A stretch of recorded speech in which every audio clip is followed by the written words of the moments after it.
Hello everyone, this is S के Chaudhary from SKC live. वर्षों का इंतजार समाप्त हुआ और कल यानी कि 30 सितंबर को BPSC 67th का फाइनल एग्जाम अब होने वाला है। अधिकांश बच्चे अपने एग्जामिनेशन सेंटर के पास पहुंच चुके हैं और जितने भी गर्ल्स कैंडिडेट हैं उन सभी का एग्जामिनेशन सेंटर उनके घरों से 2-4 किलोमीटर 10-20 मिनट की दूरी पे है। तो वो कल सब आराम से बिल्कुल पहुंच जाओगे और ये पूरी संभावना है कि अब कोई भी अपरिहार्य कारण नहीं आएगा सामने जो हमारे एग्जाम के डेट को एक्सटेंड करवा दे। तो फाइनली इंतजार की घड़ी समाप्त हुई और अब सभी लोग रेडी हैं एग्जाम को क्रैक करने के लिए। और कल वो दिन है, 12 बजे से आपके पेपर स्टार्ट हो जाएंगे और सभी लोग जो इतने दिनों से मेहनत कर रहे थे उस मेहनत को कल वो दिन है जो आपको फाइनली वो दिखेगा कि आपने किस प्रकार से मेहनत करी थी, क्या आपने प्रिपरेशन किया था, क्या आपने तैयारी किया था। मुझे इस वीडियो मैसेज के माध्यम से जब मैं आपसे जुड़ रहा हूं तो मुझे किसी भी प्रकार का आपको दबाव में डालने का इरादा नहीं है। बस मैं आपको ये बताने के लिए आया हूं कि कल के एग्जाम को लेकर के आपको डर और भय, चिंता और फिक्र करने की कोई आवश्यकता नहीं है, क्योंकि किसी भी एग्जाम को क्रैक करने के लिए जो पोटेंशियल चाहिए, जो प्रोसेस है, जो प्रक्रिया है, उस प्रक्रिया उस प्रोसेस से आप गुजरे हैं। आपने सालों साल मेहनत किया है, क्या सुबह, क्या रात, क्या दोपहर, क्या फेस्टिवल, क्या शादी, क्या बर्थडे, क्या डेट, आपने सारी चीज़ें त्याग दी हैं। और इतने त्याग के बाद, इतने कठोर परिश्रम के बाद ये एग्ज़ाम फाइनली आपको मिला है जिसे आप क्रैक करने वाले हैं। तो हमें कोई संदेह नहीं है, किसी भी प्रकार का हमें डाउट नहीं है कि इस एग्ज़ाम में आपने किस प्रकार से करोगे। आप बहुत बेहतर करोगे और एग्ज़ाम बहुत ही अच्छा जाने वाला है। तो भरोसा रखिए खुद पे और विश्वास रखिए एंड सभी लोग पेपर को अच्छे से करके आइए। हाँ, कल शाम में पेपर की एनालिसिस भी होगी, वहाँ पे आपसे वापस मुलाकात करेंगे और ढेर सारी बातें करेंगे।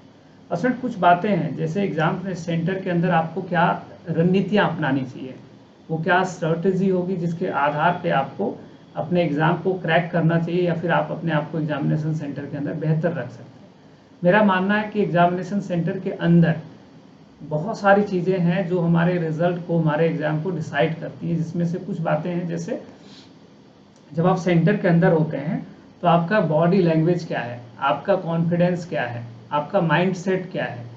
तो बड़ा ही इम्पॉर्टेंट और बड़ी ही सामान्य सी बात है कि देखो, जब आप इस एग्ज़ाम को एग्ज़ाम समझने लगिएगा, जब इसे आप नौकरी, SDM और बड़ी लग्जरियस लाइफ से और बड़े रिस्पेक्टेड लाइफ से जोड़ के देखिएगा तो आपको प्रेशर होगा, दबाव होगा। Don't think about it. आप बस ये समझो कि जैसे आप SK चौधरी सर या किसी दूसरे सर के क्लासेस में जा करके आप लोग टेस्ट वगैरह लगाते हैं, बस उसी प्रकार का एक टेस्ट है, कोई सेंटर पे ऑर्गेनाइज हो रहा है और वहाँ पे आप टेस्ट दे रहे हैं, आपके साथ बहुत सारे बच्चे उसी टेस्ट में भाग ले रहे हैं, नथिंग एल्स, इसके अलावा कुछ नहीं है। तो इसे एग्जाम ना समझ करके इसको टेस्ट समझना है और टेस्ट दे करके आराम से अपना आ जाना है। सबसे पहला माइंडसेट तो यही रखना है कि टेस्ट है, एग्जाम नहीं। दूसरा क्या है कि जब आप एग्जामिनेशन सेंटर के अंदर होंगे तो ज़्यादा सामान लेकर नहीं जाना है। मैं देखता हूँ कई बार बच्चे क्या करते हैं कि बहुत सारा सामान लेके चले जाते हैं, इतना सारा पेन ले लेंगे, 4 प्रकार का पेन, तो कभी कुछ कभी कुछ, वो सब कुछ नहीं करिए। 2 ब्लैक बॉल पेन लेकर के जाना है आपको और 2 नहीं तो 1 लेकर जाइएगा। और अगर वो पेन नहीं भी चलेगा ना तो कोई बात नहीं है, आप सेंटर के अंदर एक बार बोल दीजिएगा पेन नहीं है मेरे पास, भाई कोई मदद कर दो, आपको 10-10 पेन मिल जाएंगे। वहाँ पे लोग बहुत हेल्पफुल होते हैं, मदद करेंगे आपको। और अगर उनसे भी मदद नहीं होगा तो इन्विजिलेटर जो होते हैं वो भी आपको पेन दे देंगे। हाँ, उतना दिक्कत नहीं होता है। तो 1 या 2 पेन आप बॉल पेन लेकर के जरूर से जरूर जाए। एडमिट कार्ड तो जेरोक्स करा करके उसको पास में रख ही लेना, 2-3 चीज़ें पास में रख लीजिएगा। हाँ देखो, एडमिट कार्ड का जेरोक्स अपने पास रख लीजिए, ID कार्ड पास रख लेगा अपना, पेन बिल्कुल पास रख लीजिएगा, हैंग की, एक पानी की बोतल और पेन जो मैंने बोला वो, ये सब बिल्कुल अपने पास रखिए। वॉलेट, अगर आप सिंगल ट्रैवल कर रहे हैं तो वॉलेट अपना ले लेना।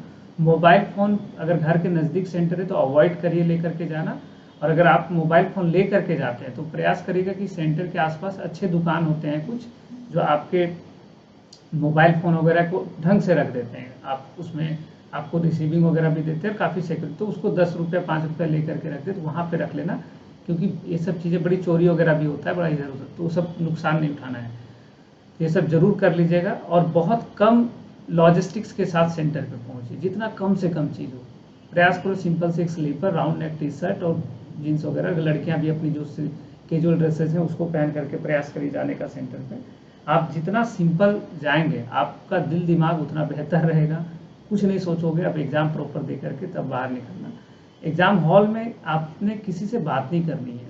आप जब अंदर जाइए, हाँ ठीक है, आस पड़ोस में लोग हैं, हाय हेलो अगर कुछ हो जाए तो ठीक है, इट्स ऑल राइट, कोई दिक्कत नहीं है। लेकिन बात करने का मतलब होता है ना कि फिर इतिहास में चले जाइएगा, आपने कहाँ से तैयारी करी, उसने कहाँ से किया, आपके कौन से सब्जेक्ट अच्छे हैं, कौन से ऑप्शनल कहाँ से पढ़ोगे, कितनी बार दिए हो बीपीएससी, ये सब चीज़ें फिर आपको ना बहुत बुरा महसूस करवा देता है। अगर आपने 2 बार दिया है, उसने 1 बार दिया है, तो लगेगा यार हमने 2 बार से नहीं निकाले, पहली बार दे रहा है एंड ऑल, ये सब तो वो सब बातें ही मत छेड़ना वहाँ पे। तो दूसरा है कि बगल वाले के सामने कभी तेज मत बनिएगा, क्योंकि तेज बनिएगा तो वहाँ पे सिंपल सा वजह है भाई, वो आपसे पूछेगा 2-4 सवाल एग्जाम के अंदर, जो आपको बहुत डिस्टर्ब करेगा एग्जाम के दौरान कि बार बार कोई क्वेश्चन आपसे पूछ रहा है। चुपचाप से बोलिए कि भाई हमें बिल्कुल नहीं आता है, मैं पहली बार एग्जाम दे रहा हूँ, देखता हूँ क्या होता है। हाँ, तो आपको डिस्टर्ब नहीं होना है, ये सारी चीज़ें। और एक और बात है कि एग्जामिनेशन सेंटर के अंदर आपको पता है कि पहुंच जाना है सभी को 11 बजे के पहले, 11 बजे के बाद एंट्री नहीं होगी। तो आप लगभग 1 घंटा सेंटर के अंदर रहिएगा, आपके हाथ में क्वेश्चन पेपर भी नहीं रहेगा, तब क्या करिएगा। तो स्टूडेंट उस 1 घंटा के दौरान मैं जो बातें आपको बता रहा हूँ उसका ध्यान रखें।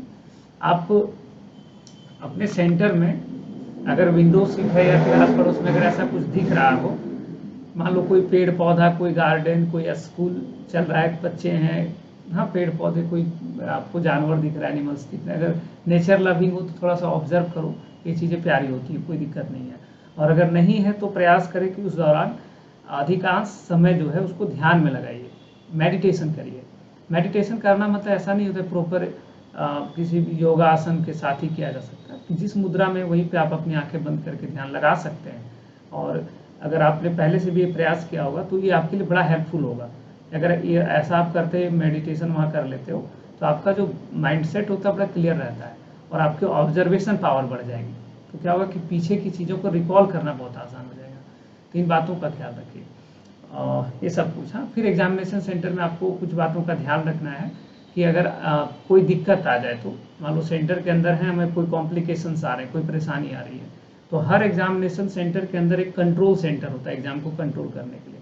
कुछ भी परेशानी हो बस उस कंट्रोल सेंटर पे जा करके उससे मिलिए, पूछिए इन्विजिलेटर को कि एग्जामिनेशन कंट्रोल सेंटर कहाँ बना है, ऑफिस कहाँ पे है, तो वहाँ पे जा करके अपना कंप्लेन करिए। कुछ भी दिक्कत हो, मान लो कि पेपर आपके क्लास में जो आया था वो पहले से बंडल खुला हुआ, हंगामा नहीं करना है, बंडल खुला हुआ था, या फिर कोई बच्चा चोरी कर रहा है, कोई टीचर उसको कुछ ऐसा कर रहा है, कोई बच्चा ऐसा कुछ प्रॉब्लम अगर आपको आ रहा है, या फिर आपके खुद के रोल नंबर नहीं मिल रहे हैं, कुछ गलत हो गया नाम वाम, तो उस कंट्रोल सेंटर में जाके मिलिए, वहाँ से सारी चीज़ें आपके रिजॉल्व हो जाएंगे।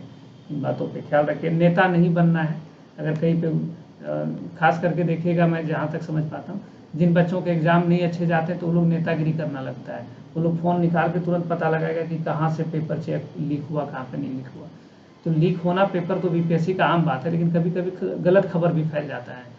तो उस समय नेता नहीं बनना है कि सड़क पर बैठ के गाड़ियों में आग लगा दिए और तोड़ फोड़ करने लगे, जेल चल जाओगे, फिर कभी एग्जाम भी नहीं दे पाएंगे। तो इन सब चीज़ों से थोड़ा दूर रहिएगा। और बस यही सब है। एंड प्रयास करें कि जब आप एग्जामिनेशन सेंटर के लिए जब जा रहे होंगे तो कुछ हल्का भोजन करिए। हाँ, फ्रूट्स वगैरह लीजिए, जूस लीजिए, नॉन वेज नहीं लेना है और मसालेदार चीज़ें नहीं लेनी है। हाँ, तो ये सारी चीज़ें पे आप फोकस करें, पानी वानी, फ्रूट्स, ये सब पे ज़्यादा से ज़्यादा हेल्दी चीज़ों पे ज़्यादा फोकस करिए। ये सब है और क्या। लोड नहीं लेना, परेशान नहीं होना। मैक्सिमम बच्चों को मैं देखता हूँ कि एग्ज़ाम से पहले वो इतने स्ट्रेस में आ जाते हैं कि उनको कुछ भी हो रहा है। हाँ, तो वो सब चीज़ें नहीं हावी होने देना, एकदम चिल करो। आपने काफ़ी मेहनत किया है और बहुत मेहनत करने के बाद जब आप एग्जामिनेशन सेंटर पे जा रहे हैं तो एग्ज़ाम को आप निकालने के लिए जा रहे हैं, भाई आप एग्ज़ाम के हकदार हैं, आप इसको क्रैक करने वाले हैं, इसमें क्या सोचने वाली बात है। तो बिल्कुल कॉन्फिडेंस के साथ जाइए और मुझे पूरा भरोसा आप सभी बच्चों का एग्ज़ाम बहुत अच्छा जाएगा, आपने काफ़ी मेहनत किया है। और अंत समय में हमारी ये सारी शुभकामनाएँ हैं। मैं बीमार था, देखा आपने लास्ट 1 वीक से मैं जुड़ भी नहीं पाया, तो हमें भी थोड़ा अफसोस ही है कि मैं कुछ टॉपिक पे सेशंस लेकर आता, बट अब कोई अफसोस नहीं है, आपने बहुत मेहनत कर लिया, आपने हमें भरोसा भी दिलाया कि सर हम लोग सेल्फ स्टडी कर रहे हैं, आप रेस्ट करो। मैंने रेस्ट भी किया आप सबके कहने के बावजूद। ये तमाम चीज़ें हैं और कल वापस फिर मिलेंगे, एग्जामिनेशन के बाद बातें होंगी हमारी, है ना। तो अभी इस वीडियो में इतना ही और अपना खूब ख्याल रखिए, हंसते मुस्कुराते रहिए, हमारी और आपकी, पूरे समाज की, पूरे देश की खूब उम्मीदें हम सबसे आपसे हैं, तो उन चीज़ों का ध्यान रखना है, प्रेशर नहीं लेना है। हाँ, जो बेस्ट होगा अपना बेस्ट देने का प्रयास करिए, जो भी उससे आउटकम आते हैं वो सब स्वीकार्य होगा, वो सब सर आंखों पे होगा। हाँ, तो ज़्यादा रिजल्ट के बारे में नहीं सोचना है, बस एग्ज़ाम के बारे में सोचना है कि आपको जितनी चीज़ें आती उतना चीज़ें वहाँ से बना के आना है, कुछ छोड़ के नहीं आना है, कुछ कन्फ्यूज होके नहीं आना है। और जब क्वेश्चन पेपर को देखिए और क्वेश्चन को देखिए, तो क्वेश्चन को और ऑप्शन को एक साथ देखना है। मैंने एक टेक्निक बताया था, जैसे आपने क्वेश्चन पढ़ लिया, क्वेश्चन पढ़ने के बाद ऑप्शन ए अलग से, ऑप्शन बी अलग से, सी अलग से, डी अलग से, पैरेलली नहीं पढ़ना है, एक साथ ऑप्शन को देखिए। अगर पैरेलल पढ़ने लगोगे चारों ऑप्शन सही लगेगा, क्योंकि वो चारों ऑप्शन जो लिखे हुए किसी न किसी प्रश्न का आंसर होगा। तो वो सब ऐसा टेक्निक हमने क्लास में बताया कि ऑप्शन को एक साथ देखिए, एक साथ ऑप्शन देखिए, जो ज़्यादा वेटेज वाला लगेगा वो राइट आंसर है, तो उस पर करिए। और पेपर को देख करके OMR सीट डायरेक्ट फिल नहीं करना है, OMR सीट को लास्ट में एक ही बार फिल करिएगा, लेकिन ऐसा भी नहीं करना है कि लास्ट में 10 मिनट बचाओ पूरे 150 OMR सीट में फिल करने के लिए। लगभग 45 मिनट पहले अपना फिल करना स्टार्ट कर देना, आधा घंटा बच जाए, 20 मिनट बच जाए, आधा घंटा कम से कम बचा लेना कि OMR फिल करने के बाद आधा घंटा के अंदर फिर से पेपर को एक बार देख लिया जाए। नेगेटिव मार्किंग नहीं है, इसका खूब लाभ उठाइए, नुकसान नहीं उठाना। नेगेटिव मार्किंग नहीं है, इसका ये मतलब नहीं है कि आप क्वेश्चन नंबर 1 से शुरू करिए 150 तक पहले एक ही बार में रख दीजिए, ऐसा नहीं। जो आपको पहले अटेम्प्ट में एकदम 100% श्योर है, केवल उसे को बनाते चलिए, और जो क्वेश्चन लगता है कि नहीं थोड़ा कन्फ्यूजन, थोड़ा डाउट, उसको छोड़ते चलिए। जब पूरा बना लीजिएगा तो फिर जो डाउट था उसको वापस से देखिए, तो उसमें क्या होगा कि गलती होने की संभावनाएं थोड़ी कम रहेगी, और इस दौरान कई सारी चीज़ें आप रिकॉल कर पाएंगे। तो ये सब कुछ टेक्निक है जो आपको बहुत फ़ायदा पहुँचाएगा एग्जाम में। तो यही हमारी बातें हैं, यही हमारा मैसेज आप सबके लिए। और ठीक है, इस वीडियो में इतना ही। हाँ, मिलते हैं अगले वीडियो में, और फिलहाल इस एग्ज़ाम के लिए आप सभी को ढेर सारी शुभकामनाएं। हमारी शुभकामनाएं आप सबके साथ है, आप बहुत बेहतर करने वाले हैं, बहुत अच्छे से, बहुत कॉन्फिडेंस के साथ एग्ज़ाम देना है, और आप सभी लोग अच्छा करोगे, हमें पूरा भरोसा है। टेक केयर, बाय बाय, अपना खूब ख्याल रखिए और हंसते मुस्कुराते रहिए।